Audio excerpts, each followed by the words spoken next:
পার্থক্য একটাই, লাকুম দীনুকুম ওয়ালিয়া দীন। এর ব্যাখ্যা আবার করেছে ওরা যারা মুরগি রেখে বুড়া আঙুল লাগায়, ধর্ম যার যার উৎসব সবার। তো হাজি ভাই ওর 150টা নিয়ে যাচ্ছ, ফের বহুকে তোমার গাড়িতে গেলে যাবে চলে ওদের দেশে কয়টা 150টা কবুল নেই তুমি বলেছো, তো সেই তোমার গাড়িতে যাবে তো হবে। এইখানে বলছো ধর্ম যার যার উৎসব সবার, ওখানে একবার বলো না কবুল যার যার বহু সবার। তখন তুমি জানো যে না সব জায়গায় সব বুদ্ধি চলবে না।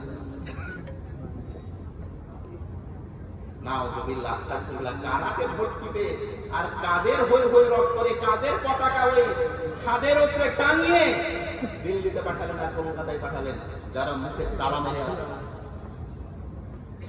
যারা পার্টি আর গদি বাঁচানোর জন্য পূজা করতে পারে, যারা পার্টি আর গদি বাঁচানোর জন্য কাঁধে পূজার মণ্ডপ নিয়ে নদীতে বিসর্জন করতে যেতে পারে, তারা আবার দুদিন পরে ফের জালসা করবে না। নাম বললে চিনতে পারবে না, নাম বলা যাবে না। কয়দিন আবার জালসা হবে, বিরাট বড় জালসা, আমাদের শামসেরগঞ্জের সবচেয়ে বড় জালসা। কিচ্ছু বলা যাবে না ভাই, যুগ যুগ বড়। যাই হোক শোনেন, নবাব সিরাজউদ্দৌলার কথা বলছিলাম। পলাশির যুদ্ধতে নবাব সিরাজউদ্দৌলাকে হারানো হয়েছিল, কথা জানেন আপনারা? নবাব সিরাজউদ্দৌলা বাংলার নবাব, যেই সময়তে পশ্চিমবঙ্গের রাজধানী ছিল মুর্শিদাবাদ, যেই সময়তে পশ্চিমবঙ্গের পরিচয় ছিল মুর্শিদাবাদকে কেন্দ্র করে, এই মুর্শিদাবাদের বাংলার, উড়িষ্যার, বিহারের 3টি রাজ্যের নবাব নবাব সিরাজউদ্দৌলা। পলাশির যুদ্ধ, বয়স তখন তিনার মাত্র 23 বছর। কত বছর? মাত্র 23 বছর। সৈন্য কতটি ছিল নবাব সিরাজউদ্দৌলার? 60,000 সৈন্য নিয়ে পলাশির যুদ্ধ। আমরা বারবার বলি ভারত স্বাধীন হয়েছে 1947-এ 15ই আগস্ট। 1947-এ 15ই আগস্ট আমরা বলি ইংরেজদের সঙ্গে লড়াই করতে ভারতীয়দের 200-250 বছর লাগতো না, একটা পলাশি যথেষ্ট ছিল ইংরেজদেরকে ভারত থেকে তাড়ানোর জন্য। একটা পলাশি যথেষ্ট ছিল। যদি সেই দিন পলাশির মাটিতে জগৎ শেঠের মতো কুখ্যাত বদমাশেরা নবাব সিরাজউদ্দৌলার বিরোধিতা না করত, বলা হয় কি মীর জাফর, বলা হয় না? সবারই মুখে আছে মীর জাফর। ওরে বন্ধু, মীর জাফর হাতির 2টা দাঁত, দেখানো হয়েছে মীর জাফরকে, কিন্তু ওই হাতিটাকে চিনো? তার নাম হচ্ছে জগৎ শেঠ, মীর মদন। শত শত কুখ্যাত টেররিস্টেরা ভারত স্বাধীন আন্দোলনের প্রথম বাধা ছিল। মাত্র 2500 সৈন্য। গোলাম মুর্তজা সাহেব চেপে রাখা ইতিহাসে লিখেছেন, ইংরেজদের সৈন্য ছিল পলাশির যুদ্ধতে কত? মাত্র 2500, 2500। আর নবাব সিরাজউদ্দৌলার সৈন্য কত বললাম? 60,000। তারপরেও তো শুনেন, ইংরেজ 2500 ছিল না ভাই, ইংরেজ ছিল মাত্র 500 জন।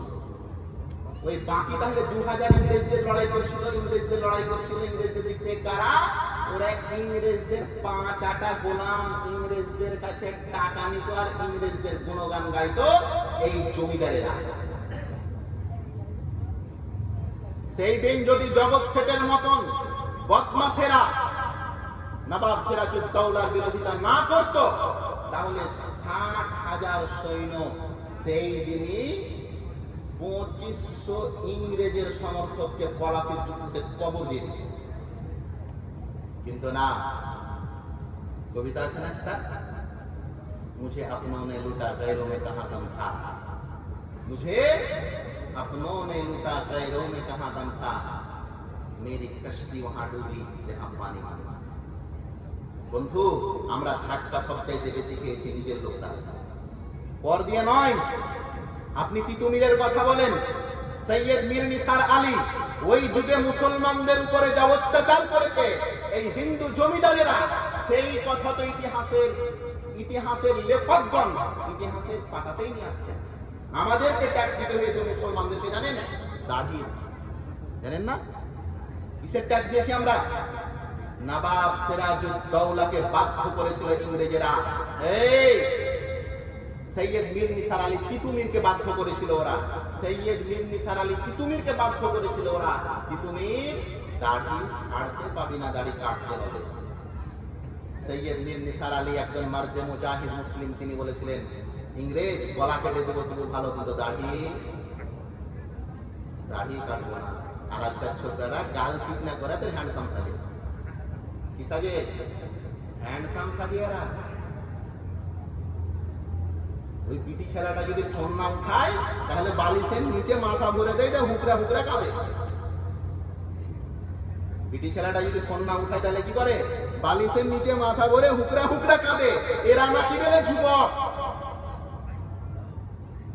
রাস্তায় বিটি ছেলে দেখার জন্য বসে থাকে, এরা নাকি বলে যুবক।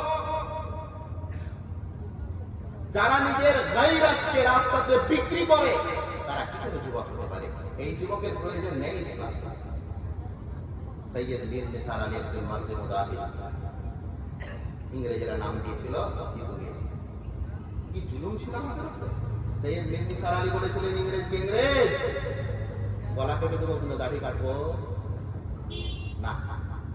শেষমেশ ইংরেজেরা মুসলমানদের কাছে ট্যাক্স নিত। ট্যাক্স কি কারণে? দাড়ি ছাড়ার কারণে ট্যাক্স নিত। ওই যুগে মুসলমানেরা যদি কোনো মসজিদ বানাতেন তো পাকা মসজিদের জন্য 600 টাকা ট্যাক্স দিতে হতো হিন্দু জমিদারদেরকে। কোরিয়ান ইতিহাস প্রত্যেকটা লাইনের দায়িত্ব নিয়ে আমি বলছি। এমনকি মুসলিম পরিবারের বাড়িতে যদি মুরগির ডিম পাড়তো, মুরগি ডিম পাড়ে না, এই ডিমেরও ট্যাক্স নিয়েছে হিন্দু জমিদারেরা। সৈয়দ মীর নিসার আলীর ইতিহাস আপনি পড়িয়ে। আর আজকে আমাদেরকে বলছে হিন্দি হিন্দু হিন্দুস্তান ভাগমোল্লা পাকিস্তান। কি বলেছে আমাদেরকে? হিন্দি হিন্দু হিন্দুস্তান ভাগমোল্লা পাকিস্তান।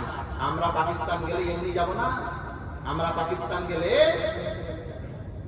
চারমিনার মসজিদও নিয়ে যাবো, লালকিল্লাও নিয়ে যাবো, তাজমহলও নিয়ে যাবো, নবাব সিরাজউদ্দৌলা তথা যেটা নবাব সিরাজউদ্দৌলার নামে পরিচিত হাজারদুয়ারি, এটাও নিয়ে যাবো। দেখো তোমার ইংলিশকে মুসলমানদের দেখতে গেলে গা গন্ধ করে, আর মুসলমানদের নির্মিত বিল্ডিং থেকে ইনকাম খেতে আর জিভাই খুব মজা লাগে। কথা বুঝতে পারলেন না? এই লালকেল্লা কে বানিয়েছে? কোন দাস? তাজমহল কে বানিয়েছে? টাকা খেতে খুব মজা লাগছে। কোটি কোটি টাকা ইনকাম করে রাজ্য সরকার, করে না? টিকিট কাটতে হয় না আপনাকে হাজারদুয়ারি দেখতে গেলে? এই টাকা কোথায় যায়? কেন্দ্রবাবুর অ্যাকাউন্টে। ওই একদিনে তো বলো না তোমরা যে আমাদের ইনকাম খাচ্ছে। আমরা বলি না, আমরা দান করে দিচ্ছি সব খান। আমরা তো ওরাই। প্রিয় বন্ধু শোনেন, এই যৌবন, এই সময়টা বড় গুরুত্বপূর্ণ সময়। নবী মুহাম্মদ রাসূলুল্লাহ সাল্লাল্লাহু আলাইহি ওয়াসাল্লাম এই যুবকদেরকে খুব ভালোবাসতেন। শুধু ভালোবাসতেন তাই নয়, আল্লাহ পাক রব্বুল আলামিন এই যুবকদের প্রশংসা করেছেন। সূরা কাহফ সূরা নম্বর 18 আয়াত নম্বর 13 তে আল্লাহ পাক রব্বুল আলামিন বলছেন, আমি কি তোমাদেরকে সেই তরুণ যুবকদের কথা বলবো না যেই তরুণেরা অল্প সংখ্যক ছিল, তাদের উপরে জুলুম করা হয়েছিল? কেন? তারা আল্লাহর প্রতি ঈমান এনেছিল। তাই এই তরুণেই তো পেশ ছিল, তরুণেই তো আগে ছিল। নবী মুহাম্মদ রাসূলুল্লাহ সাল্লাল্লাহু আলাইহি সাল্লাম বদরের প্রান্তে আছেন। রাহুল ভাই বলে গেলেন, বদরের প্রান্তে আমরা কতজন ছিলাম? 313 জন। সংখ্যা ভুলিও না, আমাদের ইতিহাস ভুলিও না। তারা চাইছে ভুলে যা। কালকে 6 ডিসেম্বর, মনে আছে?